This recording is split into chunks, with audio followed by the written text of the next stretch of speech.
First at 5, from the University of Florida's College of Journalism and Communications, you're watching WUFT News. Shark attacks reach an annual high, and Florida's been no exception. We'll have the numbers just ahead. Also coming up, a look at the unseen effects of prescribed burns. And we'll have the latest updates from local and national campaign trails. But first, bundle up. A freeze warning is in effect for parts of North Florida. That's our top story this February 9th. I'm Marie Edinger. And I'm Emily Braun. Thanks for joining us. UF forecaster Amanda Hawley joins us now from the Weather Center. It is going to be a cold night tonight. As you said, we do have a freeze warning in effect, and that's through 9 a.m. tomorrow morning. The areas shaded in blue here are where we could expect to see a widespread light freeze. Now, we talked about those winds yesterday, and here they are. These are the current wind gusts. They are still sustained in the upper 30s. Those are the wind gusts. The actual winds have been in the upper 20s for the past several hours. Now, I do think those winds are going to die down just enough for us tonight for that light freeze to happen. But here are the actual numbers through 2 a.m. around 36 degrees. And then check out that wind chill. Yes, it is going to be a big factor in the morning because we are still going to have a light wind out there. But here are the actual numbers for your Thursday morning, the actual temperatures, 30 degrees here in Gainesville. But coming up, I will tell you just how cold that wind chill will feel in the morning. Back to you. Thanks, Amanda. Rainfall from this morning has postponed the prescribed burn at the Gothi State Forest. WUFT's Nestor Montoya took a closer look at preparations for tomorrow's scheduled burn and who it will affect. Nestor, what measures are being taken to get ready for these burns? Well, Marie, the Florida Forest Service is making sure only designated areas at Gothi get burned. County Road 337 is clear today, but the same can't be said about tomorrow. The Gothi State Forest is undergoing its routine prescribed burns. The Florida State Forest mapped out the 8,525 acres that'll be lit on fire. If we take the opportunity when the weather conditions are right to go ahead and do the prescribed burning, then we're reducing that flammable fuel load, therefore reducing the wildfire risk and the effects of the wildfires. To protect the habitat of endangered animals living at Gothi, like the red-cockaded woodpecker, rings are burned around the tree so that when the actual prescribed fire happens tomorrow, the fire would stop right where their home is. Residents living nearby will experience several road closures because of smoke that makes it unsafe to drive. The smoke is also concerning for people with asthma and COPD. Megan Shockley lives in nearby Bronson and worries because she and her daughter both have asthma. If parents don't know when they're sending their children to school and they may not have sent that rescue inhaler, or the school may not have one on hand at that time, their children could end up in the emergency room, which is very scary for a parent to get that call at work. Shockley says she's ready with her rescue inhaler and nebulizer in case of an emergency. The controlled burn will begin tomorrow around 10 a.m. and last 2 days. The Florida Forest Service says that people should be careful when driving on surrounding roads. Reporting from the newsroom, Nestor Montoya, WUFT News. Thank you, Nestor. And the Gainesville Regional Airport is looking to make some changes. Officials say they hope those new ideas will have a positive effect for flyers. These changes come after flying a record number of travelers in 2015. Olivia Courtney joins us now in the studio. Olivia, what changes can Gainesville travelers expect to see in the future? Well, there will be a lot of changes and improvements, but some people may not be too happy with all of them. Construction at the airport is underway, and we were able to see some of these changes firsthand. 217,000. That's the number of people who flew out of Gainesville Regional Airport in 2015. That's an increase of almost 900 passengers from the year before and an increase of about 40% overall since 2008. That increase has helped keep the airport in business and has led to the need for expansion. Changes are on the way, including more airplane parking space, security lanes, visitor parking, and even a hotel. The hotel would actually give us a new form of revenue that is not connected to our passenger traffic. And that's really good because it diversifies our revenue base. Right now, there are 2 possible hotel locations. This parking lot is one of the proposed locations for the new hotel, and employees say that's because it's not in range for the flight line. These changes may bring more business to the airport, but not everyone is happy about them. Being a hotel in the surface here is going to take less business out, not just from the taxi perspective, also from the other hotels in town. Airport officials want to ultimately open up a west concourse because of an increase in the number of daily travelers. This has created a demand for larger aircraft. Construction for larger airplane parking is scheduled to be complete on June 11th. No completion date has been determined for the other improvements. Olivia Courtney, WUFT News. The project will be funded by FAA and FDOT grants, along with the passenger facility charge that flyers pay when they buy tickets. The airport will also profit by leasing the land for the hotel. Thanks, Olivia. Shark attacks set a record in 2015. 98 unprovoked shark attacks occurred around the globe. Florida took the lead at 30 incidents last year. Researchers say record high temperatures allowed sharks to migrate farther north. The warmer temperatures also extended the beach-going season and brought more people to the beach overall. And then, of course, because the waters are warmer in northern areas, people who normally might not go in the water now are happy to go in the water because it's within their comfort zone. So, more people, more sharks, more attacks. The rate of shark attacks is not expected to decrease either. However, the number of fatal attacks has decreased slightly, with only 6 of the 98 attacks last year being fatal. Burgess says this is because of an advance in medical treatment. If an upcoming vote on land use in Alachua County passes, 20 years from now, the eastern part of the county could look very different. The Board of Commissioners will vote on Plum Creek's plan to develop large portions of forests and wetlands. WUFT's Haley Zagacki spent some time at one of the sites and has more on the proposal. The land in eastern Alachua County is largely undeveloped, but a new plan would change that. Plum Creek Timber Company owns 65,000 acres of land in Alachua County. The company is requesting a change to the existing Alachua County Comprehensive Plan. That plan was put in place in 2011 to address land use, development, and resource protection. If Plum Creek's request is approved, the land could be rezoned to create 2 new job centers in manufacturing areas. Plum Creek officials believe developing this land could be the key to changing the way low-income residents of eastern Gainesville live. Well, the importance of this project is the importance to the community. What it means to the community to help offset the disparity between East and West Gainesville, East and West Alachua County. Plum Creek also plans to set aside almost 24,000 acres for conservation permanently. But some residents are not convinced. There's really nothing that Plum Creek has provided us by way of research or support for any of their proposals as far as conservation, transportation planning, infrastructure support. Opponents of Plum Creek's plan argue that the development would divide the county more than unite it.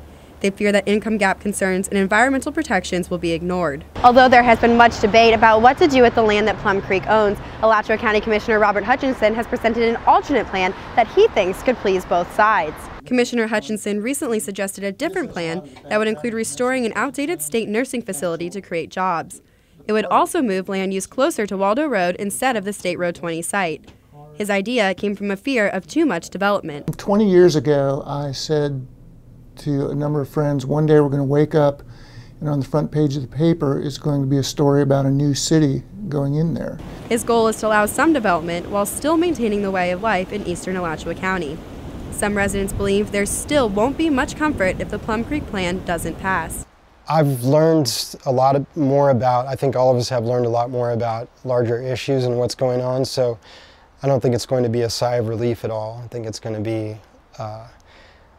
more like, okay, now we can move on to the next thing. Haley Zagacki, WUFT News. Meetings to address Plum Creek's proposal will be held in the Eastside High School auditorium next week on February 16th and 18th. If county commissioners support changing the comprehensive plan, the amendment will have to go to the state for review. WUFT News First at 5 is just getting started. Coming up, we'll show you exclusive interviews from our series with Gainesville's mayoral candidates. Plus, the latest updates from the presidential race. Those stories and more coming up after the break. And we've been talking a lot about cold weather lately. Below normal temperatures will continue through the rest of the week, but coming up, I'm going to take a look at this jet stream map and see if there could be any relief in sight. You're watching WUFT TV News. It's time now to turn our attention to the campaign trails. Welcome back. Joining us now with the latest local and national news is WUFT's political contributor, Danny Mathio. Well, guys, there is a lot going on this week, especially with the New Hampshire primaries today and the Gainesville mayoral debate going on tomorrow. Marie will co-moderate a City of Gainesville mayoral debate, and in the lead up to that debate, we want to let you know where those three candidates stand on some key issues. Today, we first bring you our interview with Mayor Ed Brady, where he talks about Bo Diddley Plaza, underage drinking, and recent controversies surrounding him. Mayor Brady, how will you ensure that Bo Diddley Plaza can be enjoyed by everyone and not just the homeless population once it reopens? It's an open area, and so people who may be homeless have every right to walk through and to be there. But what we're going to try to address is the issue of camping. You know, can they set up sort of an establishment there and stay overnight? What is your position on allowing underage patrons into drinking establishments? Basically, it looks at the number of clubs and bars we have, and we have rules. We have rules about identifying people who come in, what age groups there were. There was not an effort to just say anyone under 21 can never go into a bar or restaurant. I mean, I had emails from parents saying, hey, if I bring my kids to the UF game, does this mean I can't go in a restaurant? And what are the people of Gainesville supposed to think when their mayor openly admits to visiting a strip club to discuss city business using money from the Fraternal Order of Police? I did not know the FOP funds had been used, and so I reimbursed the FOP, and I self-reported to the Commission on Ethics because there may be a potential violation there. And the officer who's in question has been a longtime friend of mine. And he and I went out, and I had met with someone down in the Daytona area to discuss something related to the utility, and after that was done, I basically said to my friend, we'll go wherever you want, happy to. Didn't know where we were going until I got there. Certainly should have used better judgment, but that's what it is. And now we bring you our interview with former Commissioner Lauren Poe, who spoke with us about high GRU rates and taxes and crime in the city of Gainesville. What are you going to do to help reduce the highest rates in the state for electricity for customers of GRU? What we need to focus on is lowering people's bills, and the immediate way we can lower people's bills is by going into their homes and finding ways for them to be more efficient. And it doesn't take a lot of money. I work with an organization called the Community Weatherization Coalition, and they go in and do a home audit and find cost-effective ways to greatly reduce people's energy use. And the typical savings for a customer that invests less than $100 can be anywhere between 15 and 25% on their electric bill. What will you do to cut taxes in Gainesville? I have no plans to lower property taxes, nor do I have any plans to raise property taxes. They have been stable for a very long period of time, and we have to remember that those go to fund essential city services. Half of our city budget is police and fire. So when you start talking about cutting property taxes, you have to really think, well, what services will you be cutting along with that? Are you going to cut police and fire? Are you going to cut our parks and recreation system, which really needs more programming and more investment? How big of an issue is crime in the city, and what do you plan to do to fight crime and improve policing? A major part of my platform, how the city does more for children and youth, and part of that is reaching out to them, making sure they're not getting in trouble in the first place, making sure they're not sort of getting in that revolving door of the criminal justice system. And if we can keep them, out of that system up until the age of 18 or 20, then the chances of them getting in trouble for the rest of their life are very slim. Tomorrow we will air parts of our interview with mayoral candidate Donald Shepard. You can find more of the interviews at WUFT.org. The mayoral debate will be on at Wednesday at 6 p.m. at UF's College of Law. The debate will be co-hosted by WUFT News and the Gainesville Sun. You'll be able to listen live on WUFT FM or stream it online at WUFT.org. Voters in New Hampshire began casting their ballots this morning in the first-in-the-nation primary. The first primary of the U.S. presidential election kicked off just after midnight in 3 small New Hampshire towns. The number of voters may be small, but the implications are huge. In Dixville Notch, the most famous early polling location, Bernie Sanders got all 4 Democratic votes. Not hundreds or thousands, but just 4. John Kasich beat out Donald Trump 3 votes to 2 votes. Sanders and Kasich also won the poll in Hart, while Ted Cruz and Hillary Clinton came out on top in the tiny township of Millsfield. These votes are just a fraction of the hundreds of thousands of votes that will be cast in this important early primary. New Hampshire Secretary of State is expecting this primary to have a record turnout. Republican presidential candidate Donald Trump repeated a word that some may consider offensive when he described fellow candidate Ted Cruz. Donald Trump appeared at a rally in Manchester Monday evening, hours before voters would head to the polls. When Trump was talking about the Texas senator and waterboarding, a crowd member shouted out the word. That's when Trump then repeated it. Trump scolded the woman, saying the comment was terrible. Please be aware the upcoming sound contains language some may find offensive. Some people, she just said a terrible thing. You know what she said? Shout it out, because I don't want to. Okay, you're not allowed to say, and I never expect to hear that from you again. She said, I never expect to hear that from you again. She said he's a. That's terrible. Terrible.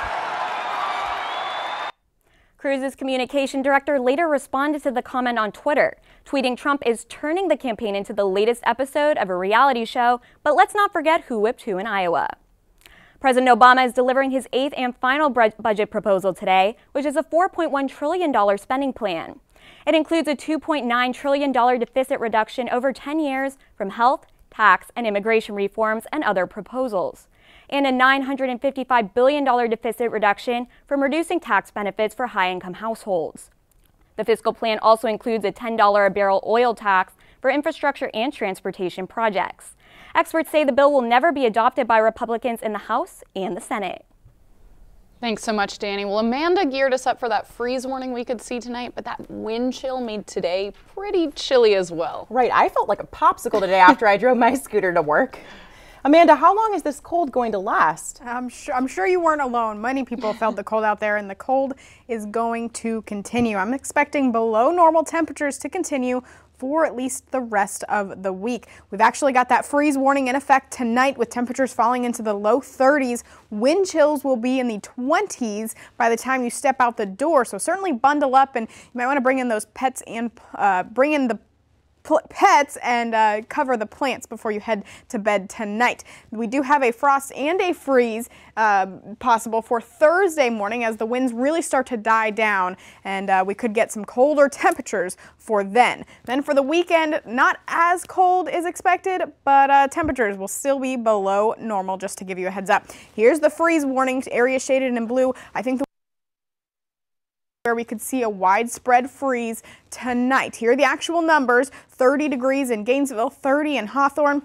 A little bit warmer near Ocala, 32 there, and a little bit colder up near Lake City. The area shaded in pink here are in a hard freeze. They could see a hard freeze there, and it'll be a little bit colder near the I-10 corridor. Here are some local numbers: 28 in High Springs, 34 out in Chiefland, and 28 out in Stark. So nonetheless, it's going to be cold out there, right? Well, the winds are still going to be out there just a little bit, around 10 miles per hour, I think, and it's going to be just windy enough to give us a wind chill. The feels-like temperature in the low 20s here in Gainesville and Ocala, 22 feeling like right around 8 a.m. in Ocala. Near Lake City, 19, the upper 20s near the I-10 corridor. So certainly bundle up before you head out the door. And Wednesday, it doesn't get any better. The winds are actually going to pick up a little bit more as well. And we actually we're seeing an elevated fire risk because we've had some dry air in place and the winds are very strong out there. So keep that in mind. 54 for a high though on Wednesday afternoon, 56 in Ocala. It won't be as gusty tomorrow, but it'll still be pretty windy out there. Now here's the jet stream map. I warned you about this. This is going to be our last front that will make its way through on Monday. And we've got this trough that has just been sitting overhead across the eastern third of the nation, just bringing some very brutal temperatures to us over the past week or so. And it's going to continue to stay here. Well, this is Monday. Watch what happens. It actually starts to break down and a ridge builds in from the south. And you know what that means? That means we're going to be able to thaw out for Thursday. This is a Thursday by next week. So this is a little ways off, but this is certainly some relief in sight. That's heat.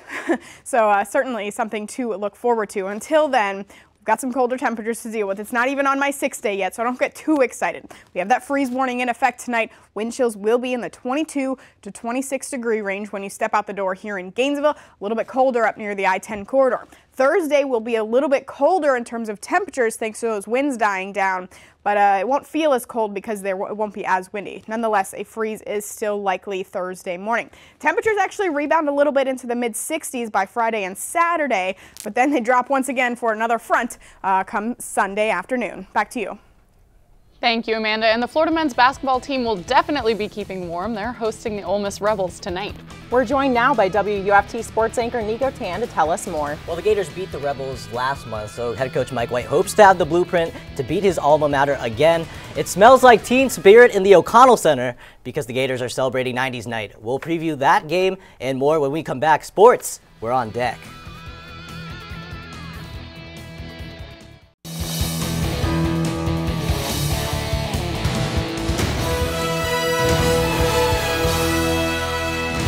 The Gator men's basketball team is set to host Ole Miss tonight, hoping to complete a season sweep of the Rebels. Welcome back to Sports. I'm Nico Tan. We go live to the O-Dome now, where we're joined by Connor Ingalls, who looks like he's embraced the 90s night theme. Connor, how does Florida bounce back tonight against the Rebs? That's right, Nico. I figured this was my only opportunity to show off the Coogee on TV. On the court tonight, Florida's going to be looking for another big performance out of Dorian Finney-Smith. Dodo's been playing defenses like a Tamagotchi. He's scored 20 points in 5 of his last 6 and is averaging nearly 17 points per game in SEC play. There's one clear reason why he's been able to turn it around like crisscross: his shooting. In the last month, he shot over 50% from 3 on 43 attempts after making under 35% on 72 tries up to that point. So Finney-Smith's been balling, but who should Florida fans look out for tonight from Ole Miss?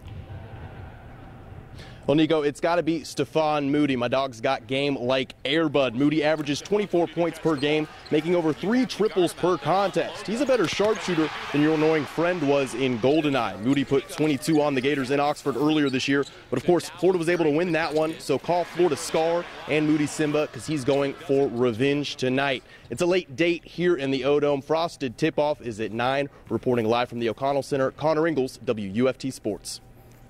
Thanks, Connor. It's a busy night in the SEC as well, with other men's teams in action. Bruce Pearl returns to Knoxville to take on Tennessee for the second time since becoming Auburn's head coach. The Tigers have lost 5 games in a row, while the Volunteers have lost 3 of their last 4 games. Catch that game at 7. And 22-ranked Kentucky must be feeling good after dominating the Gators over the weekend. They host Georgia tonight. The Wildcats have won 33 straight games at Rupp Arena. With a win tonight, Kentucky will set the second longest home winning streak in team history. Tip-off is set for 9, and also at 9, Arkansas takes on Mississippi State. The new year hasn't been kind to the Orlando Magic. The Magic had an abysmal 2-15 record on this side of the calendar year heading into Sunday, but then the Magic upset the Atlanta Hawks over the weekend, and they did it again on Monday. The Magic are in Atlanta this time around in the second quarter. Atlanta point guard Jeff Teague knocks down the shot from distance to put the Hawks up 16, but the Magic come storming back. Nikola Vucevic is pure with the right hand hook to cut the deficit to 7. 3 minutes left, Magic down 1. Mario Hezonja gets all 3 of those, much in the clutch. 14 points in the game for the rookie. The Magic come all the way back from 20 down to push the game in the overtime where it was all Orlando. Vucevic right there, spots up from 20 feet out, splashes the open J to put the Magic up 6. Then the Frenchman, Evan Fournier, says, "Get up off me," hits the dagger 3-pointer to seal the win. The Magic beat the Hawks for the second time in 2 days. Final score, Magic 117-110. Many local high school boys and girls basketball teams have wrapped up their seasons, but the Gainesville Hurricanes, both boys and girls teams, are still alive. The GHS boys play in the opening round of the 6A tournament on Thursday, while the Gainesville girls take on Nice in the regional semifinals tonight. Gainesville girls head coach David Gordon says the emphasis in practice leading up to their game tonight has been defense. Just basically how we play defense and how we protect the basketball. It's just basically our stuff and trying to make sure that we know where their scores are so we can maintain sight of them. Gainesville tips off with Nice at 7, but there's more local high school girls hoops going on tonight. The undefeated Trenton Tigers are hosting Wildwood in the regional 4-1A finals. Trenton is 27-0 on the season. They can make the state tournament with the win. And then PK Young is hosting Orlando First Academy. Those teams faced off each other earlier in the season, and it was the Blue Wave that came out on top. Both games tip off at 7. And ladies, for the Miami Heat news, Shaquille O'Neal's number will be retired, number 32. So you'll see his numbers in the Raptors. Yeah, he must have really made a huge impact to have his number retired so quickly. Well, he only spent 4 seasons with the Heat, but he was a big contributor to their championship-winning year in 2006. All right, thanks, Nico. Before we go, let's have one last check on the weather. Here's Amanda. It's going to be cold out there, especially when you step out the door on your Wednesday morning. Wind chills will be falling into the lower 20s by around 8 a.m. Temperatures will be falling into the low 30s. We do have a freeze warning in effect, so bring in the pets tonight and cover up the plants before you head to bed. And it's going to be a cold one for the rest of the week. Below normal temperatures expected. We do have a freeze likely again for Thursday morning. The winds are going to start to die down, so temperatures are going to be allowed to fall just a little bit lower than they will tonight. Some relief is in sight for Friday and Saturday before another front makes its way through. Sunday will be cold once again. Monday, a stronger front makes its way through with a higher chance for rain. Back to you. Thanks, Amanda. We'll be back tomorrow at 5, but your Florida news is always on at WUFT.org. Here on WUFT TV, BBC World News is up next, and the PBS NewsHour is coming up at 7 o'clock. Have a good night.